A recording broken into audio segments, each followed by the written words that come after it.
This week on Dialogue, a conversation with the winner of the 2010 Bart Richards Award for Media Criticism.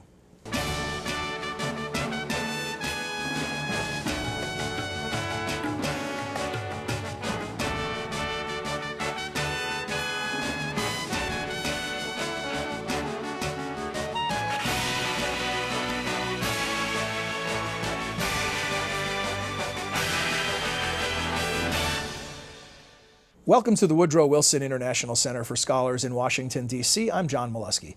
Each week, Dialogue explores the world of ideas and issues in international affairs, history, and culture. Our guests this week are James Rainey and Doug Anderson. James Rainey is a media columnist for the Los Angeles Times and is also the recipient of the 2010 Bart Richards Award for Media Criticism. James was honored for a series of columns that focused on unethical practices by local television stations. Doug Anderson, a former newspaper reporter and managing editor, is a professor of journalism and dean of the College of Communications at Penn State. Previously, he was director of the Walter Cronkite School of Journalism at Arizona State. Gentlemen, welcome to Dialogue. Thanks for joining us. Thank you. Doug, let me begin by asking you about the award that we're here to discuss. What is the Bart Richards Award, and why does Penn State give it to people every year? Well, we're very proud of it. This is the 17th annual Bart Richards Award for Media Criticism ceremony here at the National Press Club. Some interesting roots to this award. I mean, just like there hasn't been a lot of media criticism by the media until the last 25 or 30 or 35 years. So Penn State very early on thought that it would recognize some truly strong media criticism based on analysis, careful analysis, not gotcha journalism, but careful analysis, and arrive at some judgments at the end of the day. And we've honored some terrific people through the years, including Jim, that we'll be honoring this year. The Columbia Journalism Review has been honored, American Journalism Review has been honored, and individuals like Barney Kalame, who was then the public editor of the New York Times. But it's a wonderful award, and we're truly pleased to be able to honor some of America's best journalists. And you say a relatively new phenomenon, media criticism. Is the idea that you want to give an award in this category because you want to encourage more of it? Well, I think that was probably the antecedents. Of course, there's more today. Jim's newspaper has a rich heritage in this. Bill Thomas, who was then the editor of the Los Angeles Times, I think literally walked into the newsroom and asked David Shaw in 1974 if he'd like to be the media critic, and sort of set the ground rules for that at the time. And so the Times very early on got into this game. But most newspapers have been a little slow to do that. News organizations, and I think Mr. Thomas was quoted at the time as saying something like, you know, the American press covers the American media more poorly than it covers anything else. And so the Times started to turn that around in the 1970s, and yeah, I think as a university we wanted to honor those who do good work in that area. And why was Jim Rainey selected to be honored for 2010? Well, you know, it's a process, and we have anywhere from 30 to 50 submissions each year from media outlets around the country, and we have an internal screening process, and then we have some external reviewers who make the final decision. And Jim's work very simply rose to the top this year.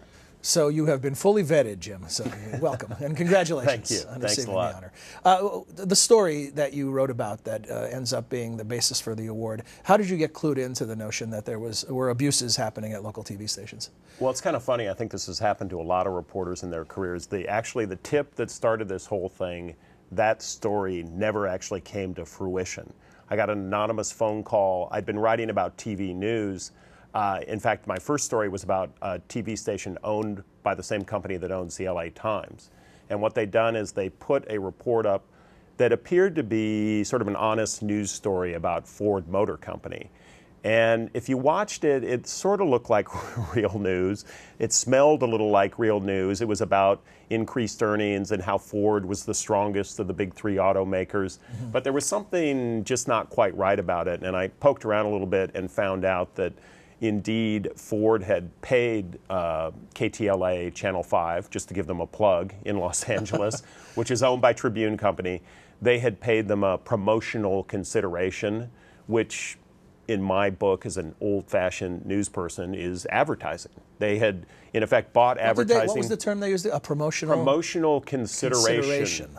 You see that a lot on game shows. The host got his travel and his suit or something. Mr. Trebek's wardrobe provided by. Exactly. Yes. Exactly. So it's just that sort of thing, and which isn't bad per se, but the thing that a lot of these stories got to, I ended up writing about half a dozen stories on this topic, and it was getting to the point, it's fine to do that, but you've got to tell the audience. Well, and not bad for a quiz show, but for a news program. It's different for a quiz show, should be, than for a news program, and most importantly, what all these stories made the point is the FCC requires, and in fact the Federal Trade Commission also requires, that you have a clear labeling when you're going to use that sort of content. And in this case, they didn't use it. And that set me off on a whole chain of stories. I got an anonymous tip, which is the one that didn't pan out, about some more what we call pay for play. And then I just started looking at other stations, and it ended up being, like I said, about half a dozen stories about what appeared to be news, but was really, whatever you want to call it, pay for play, fake news, some people call it. But it's fairly outrageous stuff, and what I found in doing this reporting is that it's becoming more and more commonplace. How widespread was my next question. When you say commonplace, is this something that you could find at stations across the country routinely? Not at every station, but there are a couple phenomenon going on here that have gone together and caused this problem. One, which everything we know about being in the journalism industry right now, is that there's a fragmentation of advertising. No one's making as much because the internet's taking a piece now, cable TV's getting a piece, broadcast TV, newspapers. So none of us have as much money to work with. Therefore, we're cutting back our staffs. So TV news stations have, a lot of them, less than half the staff they had 5 or 10 years ago. They desperately are looking, frankly, to fill, let's just fill the newscasts, especially some of these morning newscasts where a lot of this goes on. They can be 4, 5, even 6 hours long now. Some of them start at 4 in the morning and go till 10. That's a tremendous amount of time to fill. They don't know how to fill it. At the same time, advertisers are being TiVo'd out by viewers. Advertisers want to get not into what they call the interstitial between shows. They want to be right in the middle of the show. Like if you watch Biggest Loser or American Idol, you'll see a lot of product placement. So unfortunately, the same thing is happening in news programs. They want to be in the center of the news, these products. So you put those two things together. The advertisers want into the programs, as they always have, and now coming together with the news teams not having as much of their own content, not as many reporters, and that's sort of opened the floodgates to this fake news. So. This is a practice we've seen in print journalism over the years, the special insert. Maybe it's a couple pages within Newsweek or Time, or an insert within the Washington Post. But in those cases, it's pretty clearly labeled that this is... That's absolutely correct. And of course, the Times dealt with an issue involving this a few years ago. So the problem here is the labeling, the truth in advertising aspect. I think really that's what this all got down to, and that's what's unfortunate for these news stations. There are some people who, and some stations that use this kind of material, and they simply put a label or a scrawl on the bottom of the screen saying promotional consideration or paid for by Ford Motor Company. Then you know you're watching something quite apart from an unbiased news report. In the case of Ford, just quickly, at the same time the station was doing this glowing report on Ford, they were doing straight news stories on Toyota. And if you remember at that time, Toyota was having recalls, all sorts of horrific problems. So earlier in the news, they were hammering away at Toyota in what people like us would consider straight news. And then all of a sudden, here's Ford Motor Company as if it had no problems, when in fact, it still had quite a few problems, tremendous debt, all sorts of other things. You know, I'm interested in both the process and the content, so I'll bounce around between the two. Because on process, what you described sounds a lot like investigative reporting. And is that typical for a columnist? Well, I mean, that's what they want me to do. They don't want me to be, sometimes I just bloviate. Sometimes in the grand tradition. In the grand tradition, increasing tradition, unfortunately, of journalism. I mean, sometimes you have a strong opinion. Something seems just wrong, and you see it on the face of it. You'll see someone say something that's outrageous, and you respond to it, and you do it quickly, maybe in a blog post. This is something that was sometimes a little hidden, sometimes a lot hidden, and it took a little bit of probing around to find all, certainly not all, but to find a number of the places it was happening. It didn't just sort of fall out immediately. In the search for winners for the award, is this something you're looking for, something that goes beyond bloviating and actually is reporting, and in this case, deep reporting? That's exactly right, John. And it's an interesting thing. The criteria are fairly wide open. So during the 17-year history of this award, we've honored people for books that they have written. We've honored, as I said, magazines for stories put together involving several people, and individuals. But the individuals are a little bit fewer and farther between. But we're just looking for work that's really well done. Is the problem that you're describing, as I bounce back to the content, the problem that you're describing and that you reported on, is it relegated to local news, or does this manifest in all levels of news? I have a suspicion, but I'd like to follow up on what happens in national news. One of the people I wrote about was a woman who calls herself the Toy Lady. And she's been all over the country on local news, and she hawks toys. The problem with it is she comes on as a consumer advocate, and she tells you, I've looked at every toy for your 2 to 4-year-old, and here's the absolute best reading program. Or I guess for reading, maybe it'd be a little older than 2 to 4. In fact, what's happened is she's taken a payment. It's somewhere between, in her case, I think one of the ones I wrote about, she's gotten $11,000 from each sponsor. And she's going on there telling you she's done a lot of research, the kind of research a reporter would do to come to the best conclusion. And in fact, she hasn't. She's just gone out and sort of sold her opinion. I know that she also appears on national TV programs, which I won't name because I can't prove that she was also getting paid there. She insisted she wasn't, but I just have a feeling that those habits from local TV can easily bleed over into national. A spokesperson masquerading as an expert is what you're describing. Yeah, exactly. They're really someone who is a PR person. A shill is one word I use. I think I had to come up with a few other indelicate. Well, no, actually, shill's perfect. I think I used that a fair number of times. A few synonyms though, so we wouldn't be too repetitive. But no, there was clear shilling going on in her case, and we had another really outrageous one where slightly different, but along the same lines, where one of the Real Housewives of Orange County, those pillars of consumer reporting, was put on by one of our local stations in Los Angeles as a consumer reporter to talk about credit card debt. And it was an absurd on its face, but they put her on because her program, Real Housewives of Orange County, is on Bravo, which is a part of the same conglomerate. So cross-promotion. It was cross-promotion with NBC Universal, which owns Bravo. See a lot of that, a story on the real-life ER. Right. On the heels of ER, the TV program. Absolutely. And that one is a little more obvious in most cases because I think viewers get that one. Right. But it doesn't look like journalism. It doesn't look or smell like journalism, and it takes up a ton of the time on real news shows that there are tons of stories to write about and report on out there. And they'll take up several minutes in a newscast with this stuff. When you look at this and step back and look at the big picture, is it what it appears to be on the surface, a declining set of standards for journalism? Or is this stuff over time more episodic? Well, maybe a little bit of both. But it's really, I think part of the reason that we see the press being increasingly criticized today is because the press increasingly covers itself more thoroughly.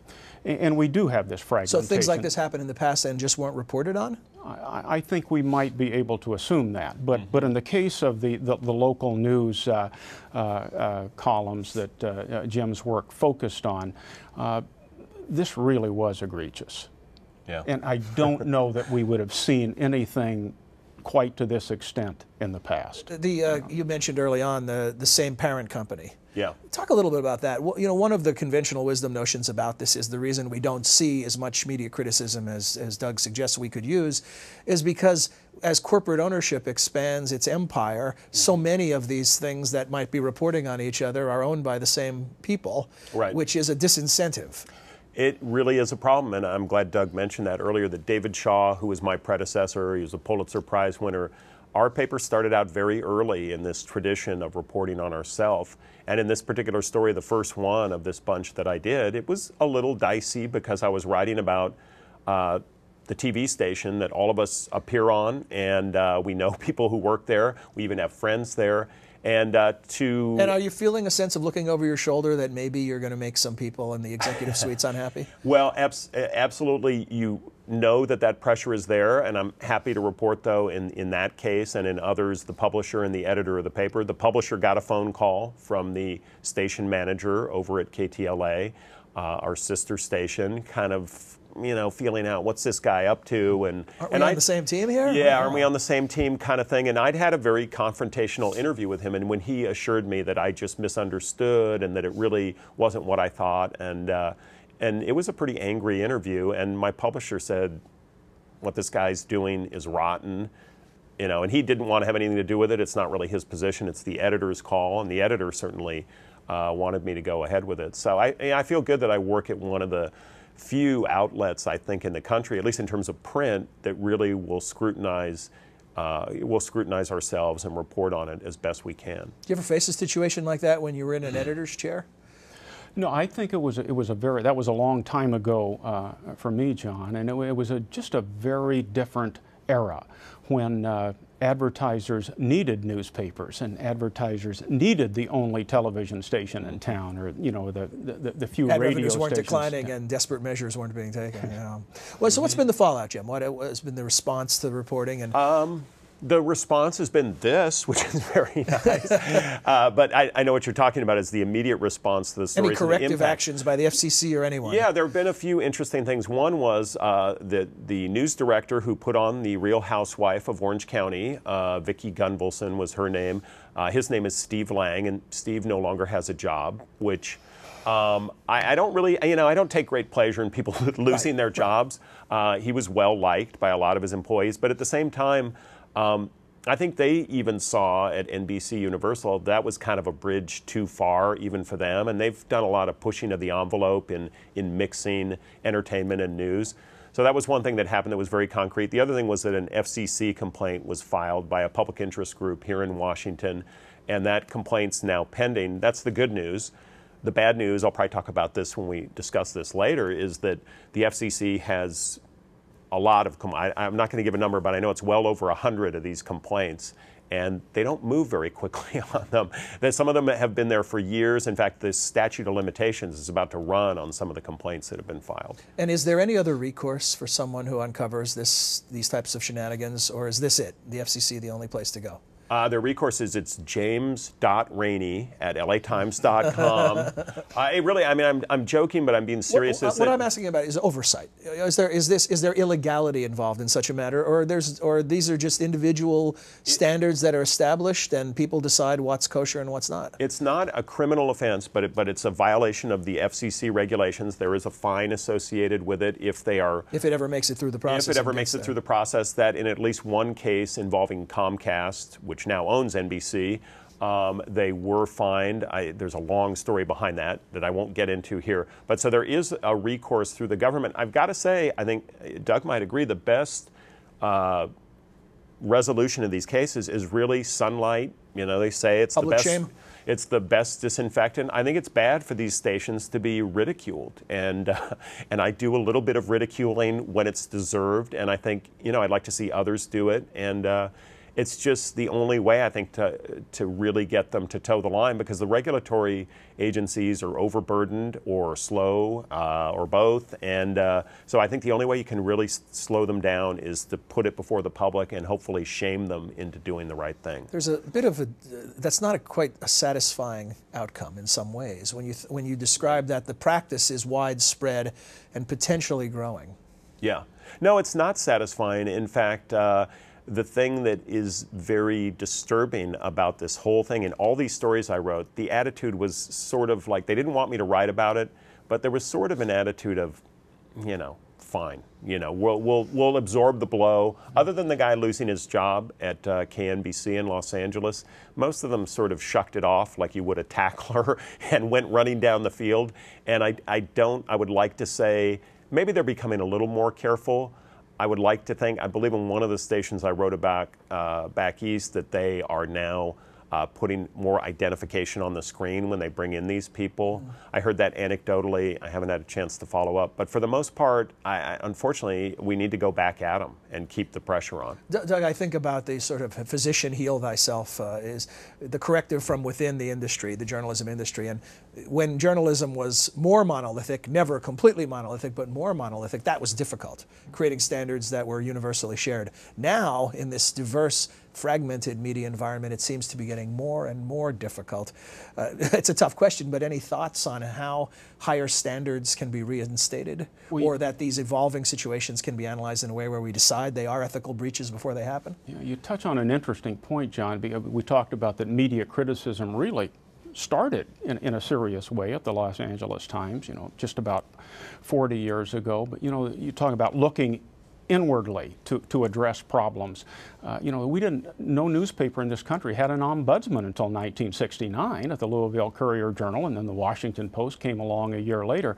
So that was really the first serious look, I think, first serious attempts by, in that case, the print media to look at itself and to try and do better. I mean, there's nothing, in the Constitution that says journalists have to behave responsibly. In fact, Chief Justice Berger back in 1974 said, responsibility is a wonderful virtue, but like so many virtues, it can't be legislated. And so I think that those newspapers back in the 70s and the early 80s, when they had ombudsman and really took the criticisms to heart, was sort of a golden period of the time, and I don't know that we're going to see that again.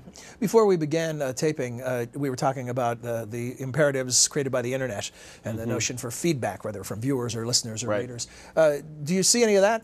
Do you get some help for some critical mass building from the people who are commenting on your stories? Absolutely. I mean, that's been very gratifying. In fact, after the story I described about the Ford Motor Company, that fake news story, I almost immediately got a tip from someone who'd seen in this case, it was on CBS, they were putting on ads for City of Hope Medical Center. And they were putting them on as little news blurbs, a minute and a half, 2 minutes. Here we've got an expert from City of Hope.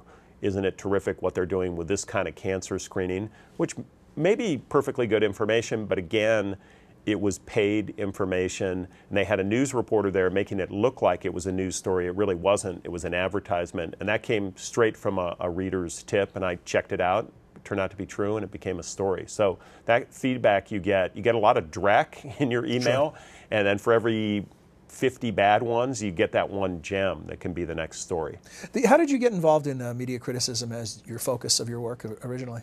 Well, it kind of came about in an ugly way, actually. The Tribune Company has owned the Los Angeles Times for about 10 years now. In 2000, they took over our company, which was previously owned by Times Mirror Corporation. When they took over, there was a real sort of cultural battle between Los Angeles and Chicago, and some head-knocking, as there can be in big media companies.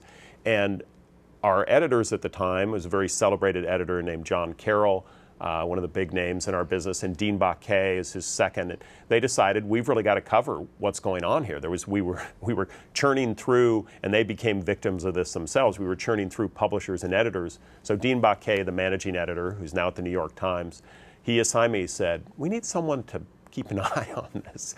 And it was a blessing and a curse, because I had to cover my own company, and it got pretty hairy at times, but it sort of opened the door to me doing this wider coverage of the media. And so in that sense, it was a blessing. It wasn't a lot of fun writing about the head knocking inside the company, though. You mentioned that you knew some people at KTLA and others. You find yourselves in a position occasionally to be writing about friends. It must be uncomfortable. It's very uncomfortable. Doesn't make you the popular guy at the reunion. No, it doesn't. And it was funny, because in my very first story, the national editor then, a guy named Scott Kraft, another excellent journalist, I can't even remember what it was, but I got on my first story, and he was my editor, and I said, I know some of these people involved in this, and should I recuse myself? He said, if you recuse yourself, you're never going to be able to write anything. I mean, because you're going to run into people you know. I'm sure Doug gets this all the time when you've been in the business. I've been doing this about 30 years, and it really is true. You run into people, not on every story, but on every second or third one, there's someone somehow involved that you know, and sometimes know quite well. So Yeah, it can be unpleasant. What, before we end, I would like to ask both of you, a lot of what we've been talking about are sort of trends in media or in advertising and media, the relationship between the two. Looking forward, what are some trends from the perspective of a media critic or media criticism that we need to keep our eyes on? Things that are happening in the business that need to be monitored closely because there's potential for either lowering standards or outright abuse. Jim, go ahead. Yeah. Flip a coin? We both we're both punning. We're both punning. Well, one of them certainly is this user-generated content, and as Arianna Huffington likes to say, citizen journalism. I'm probably offending the Greeks, but Arianna, you'll hear her, and she's done tremendously well using citizen journalism. And I'm just a skeptic, you know. I'm from the old school. She's done fantastic things in some respects with Huffington Post, but this idea that people who are unpaid are going to throw themselves in and take over journalism is just wrong-headed. One quick anecdote on this: I was on Capitol Hill maybe a year ago. She was testifying about the future of journalism, and David Simon, who did The Wire, the wonderful TV series, former newspaper guy, he got up to testify after, and David Simon says, "You know, Arianna," he doesn't have the Greek accent, he says, "You know, Arianna, when we have a day when one of your people is covering the zoning board in Baltimore, then I'll believe in citizen journalism. Yeah. And until then, forget about it." Well, as someone who posts on Huffington Post, I join you as a skeptic, even though I'm participating. Right. Doug, a quick final thought? I just hope that staffs can stay healthy enough, and I think we're seeing a bounce back there. Standards can remain high, and the type of resources that media used to pour more freely into serious journalism will make a comeback. Well, Dean Anderson, always good to see you visiting Washington. And Jim, congratulations on the award. And thank you very much. I know you'll be heading to the press club to receive it tonight officially. Yeah, I'm excited. Thank you. Congratulations. We'll return next week with another edition of Dialogue. Until then, for all of us at the Wilson Center, I'm John Molesky. Thanks for joining us. We'd like to hear from you. Please send your questions or comments to dialogue@wilsoncenter.org. You can also follow us on Facebook. Search Dialogue Radio and Television. Our host Twitter feed is twitter.com/John Milewski. Dialogue is a co-production of the Woodrow Wilson International Center for Scholars and MHZ Networks. Dialogue is available via broadcast, cable, satellite, and telco on MHZ Worldview throughout the United States. To see how to watch where you live, visit www.mhznetworks.org. Next week on Dialogue. You speak about the amazing role of social media, the amazing role of the youth and women. And these are three surprises for a society that used to look at social media, especially the internet and the mobile technology, as something that is distracting the attention of the youth